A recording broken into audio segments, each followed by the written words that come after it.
J'ai reconnu dans ma vie, pas bien fait non so sala. Pour l'amour na yo ezanga de l'eau, ya ya. Tu as fait au... C'est votre humble serviteur, Mayo Gino de Bundes TV, Toye Skolobela. Moi, en poké na biso amoké, les arts amoké kakapona concernant ba nzele na biso ba déclarer que non mibali il faut boya ko bala bango. Ocha bango matoi parce que ba suki ba lingi susu kozala ba femme selte ba lingi relation ezonga na basi belé ba komi kolela alors ezo sala parce que mibali belé pe ba komi na côté ya double sim. Alors ils ont ça là que non ba koma ko boya na bango ba mabala parce que basi bazo finga bango. Alors boyo kanande kona biso o explication apesi alobeli basi oyo ya ko bala te. Alors izanga te iza yem opinion izaka ka yemoko amasali examen de conscience amoni que basi mususu ya bamboka mususu bazali ya ko bala te. Alors boyo kabino moko alors après on va revenir. Pourquoi monde a été petit au comme la porte petit. Basi oko touché te basi basi mbakate na moko oyo. Moi, c'est Camerounaise petit comme Mekate. Abel Soliboma. Moi, c'est Ivoirienne petit. Hollandaïte. Moi, c'est Congolaise. Si tu as Moulouba. Béa Mouyanzi. Baba Congo petit comme Mekate. Mouté Koufa. Moi, c'est Mouzombo petit Angolaise. Namboko comme Soaïte. Moi, c'est Sénégalaise. Comme Soaïte petit. Marocaine. Algérienne. Namboko petit comme Touchete. Bassi Mabé petit. N'a pas un conseil petit. Si on vivre bien Namboko. Aucun de prison, on fait ça là, soit française petit. Moi, c'est ivoirienne, camerounaise, congolaise, sénégalaise, marocaine, ne touchez pas petit. Aucun de patins, aucun de prison, la freine de santé. Nous on a vu sur Ondinga lobby basi ya ko balate ba pays oyo ya tangi parce basi ya ko balate parce que boza ba problématique. Alors ils engagent za opinion na emoko à lobby bongo que non parce basi ya ko balate bon. Ils alite que basi nyonso bazali ndenge moko eza ba pays wana tangi mais basi a bien peu bazali peut-être ya kutana ipe na ndenge ya basi moko mabe alors ndé yango na pesipe nini na ya alors to respecter opinion ya mutu na mutu parce que comme que il faut qu'on respecter oyo mutu a sepeli nango asala. Alors bon ezali ka vite fait mon boyo kasi ko ser na biso oyo a déclarer que non vraiment tozo souffrir makasi to suki vraiment ba mibali baza ebele baza kaka bango moko ba France. J'espère que vous allez bien. Et moi, ça ne va pas. Tout à l'heure, j'étais en train de regarder Google. Et ça m'a signalé qu'en France, il y a plus de 8 millions de garçons célibataires. Comment ça se fait? Je comprends pas. Je comprends pas, ça m'embrouille. Ou soit c'est Google qui ment. Je comprends pas. Je suis en train de lancer un SOS d'une femme en détresse. Je prends mon courage. S'il vous plaît, aidez-nous. Tu vas te retrouver dans des grandes gares, comme Gare du Nord, Gare de l'Est, Gare de Strasbourg, Gare de Bordeaux, Gare de Châtelet, je sais pas moi, dans des grandes avenues, dans des bars, dans des restaurants. Tu as autour de toi les hommes, mais ils sont figés sur leur téléphone. Ils ont des masques, ils ont des casques, ils ont des écouteurs. Ils n'ont même pas le temps de visualiser. Ils n'ont même pas le temps de localiser la place. Ils n'ont même pas le temps de regarder tout autour d'eux. Alors qu'il y a plein de femmes qui sont à la recherche, comme des abeilles, qui sont, je sais pas. Draguez-nous s'il vous plaît. Essayez un peu de regarder, de relever votre tête. Essayez de regarder. Faites juste le premier pas. Je vous assure qu'on fera le deuxième pas. Des fois, quand vous nous draguez, ça nous fait plaisir. Ça nous remonte le moral. Ça nous redonne le moral. Ça nous redonne confiance en nous. On est fatigué. On est fatigué de rester comme ça. On est fatigué de rester célibataire. S'il vous plaît, essayez. Osez. Franchement, ça me fera du bien. Et ça fera du bien à toutes les femmes qui sont derrière moi. Même si vous ne les voyez pas, mais elles sont là. Elles sont là présentes, en train de pleurer, en train de s'ennuyer parce que des fois, tu as envie d'être à côté de ton mec, tu as envie de rêver. Mais tellement qu'on est dans un monde où tu as l'impression que tu te trouves dans un désert, où tu as l'impression que tu te trouves dans un enfer. Et même, en enfer, c'est pas comme ça. En enfer, tu vas rencontrer du feu. En enfer, tu vas rencontrer des épines. En enfer, tu vas rencontrer la chaleur.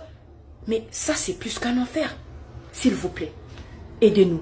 Amel Silla, s'il te plaît, si tu n'es pas marié, montre-toi.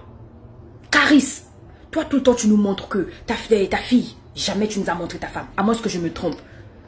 Si tu n'es pas marié, localise. S'il te plaît. Sans oublier toutes les personnes que je n'ai pas citées. Il n'y a pas que des stars. Il y a des... Je ne sais pas si on va les appeler les non-stars. S'il vous plaît. Manifestez-vous. La France a besoin de vous. Les femmes de la France ont besoin de vous. Comprenez mes émotions. Parce que j'en peux plus. Parce que ça me gave. Je suis comme celle Toloba. Alors, et ça dit que basse miba les belé, baza bongo, alors bah comportement ya basse des autres c'est bango les susté, ya wana bazo kima na bango. Et ça bisonio sotozana ko banga basse parce que tu passé mal vraiment, tu passé ba situation mo que ozomona que moi c'est azo finga yo, alors pour na ko éviter ça, alors il faut rester comme celle. Alors yango moni que miba les belé ba sali tout que ba ko kakoye ba ko lamba. Ba ko yeba ko sala misala ya ndako parce que basi ba importune bango mingi. Alors nde yango no moni basi bazo déclarer balingi na bango mibali bazo boya na bango ko bala basi mikolo. Balingi kaka ko vanda préférer kuta zala ye moko pona ko sala nyonso ye moko pona ke azala tranquille parce que mobali alingi azala tranquille alingi te ba problème alingi te ko swana poko swana leki ko bimisa mwasi na ndaku mobali na ndaku ko bimisa surtout basi ko bimisa mibali na ndaku yango wana ezopesa kitoko te. Otala moi extrait oyo o ser na biso ye moko abomi libala tan na Belgique azalaki na mundele na ye moko akiko boma ma libala na ya lingi na yesu libala te parce que alembi na ye parce que akenda ko bala mozungu na ye alors mozungu azana na problème te alors maman na biso oyo nde azana problème alors botala malamba mususu bazo luka mabala ye akiko boma libala na mundele na ye tandis que tant okena milia ba kobo ya ba noir akoloba ke non mundele azali bien par rapport ya ba noir siko ye wana suti libala tikibana ye akei na ye banzela na ye asepeli kaka zonga na communauté na ye mais siko yo bino mibali basi bozolela mibali. Alors suivez ça.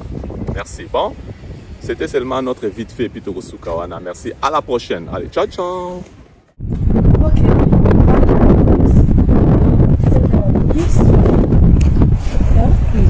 Please don't go. No, please. I know we don't have any, but I have to go. I want to go and play my hair. I told you yesterday. Yeah, please. Please help me take care of David and Danny. Tell them don't tell them where that Mama go or anything is happening.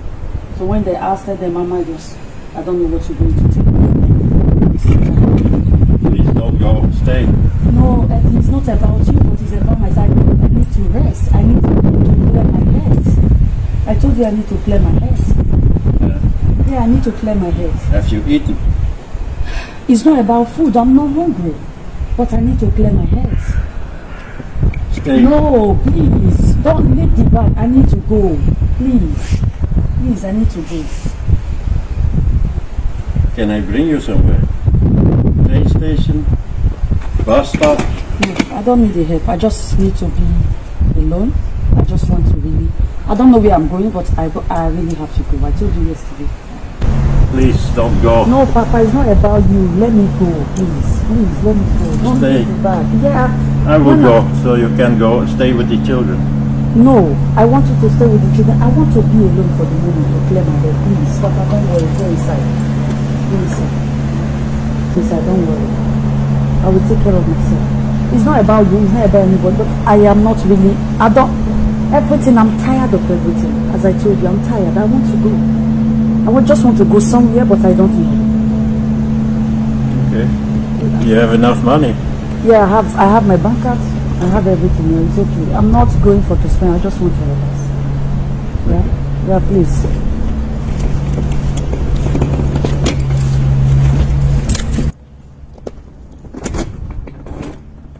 Call me, yeah? Hey, my people. I'm in our train station. I think we bus. I'm just going to take train. I want to go to airport. When I get there, I will look for tickets to any conducive place for me to stay. So, anyway, I just want to go away from Belgium for the moment. I want to go away from Belgium. I want to rest. I want to rest my head. I really want to rest my head, guys. I want to rest. embarrassment. So please, don't judge me. Don't really judge me. It's how I feel. You know, it's better I go and clear my head than fighting. So, where is it? I have to go and clear my head.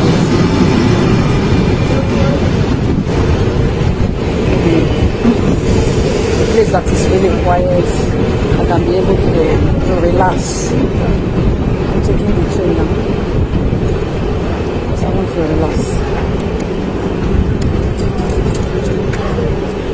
I'm in the train already. Mijn kanaal te abonneren, Rima.thereal, egal auf Instagram, TikTok, everywhere. Subscribe, like und follow. Und vor allen Dingen vergesst nicht, Mayo Gino, der Bundestv zu kommentieren, folgen und zu liken.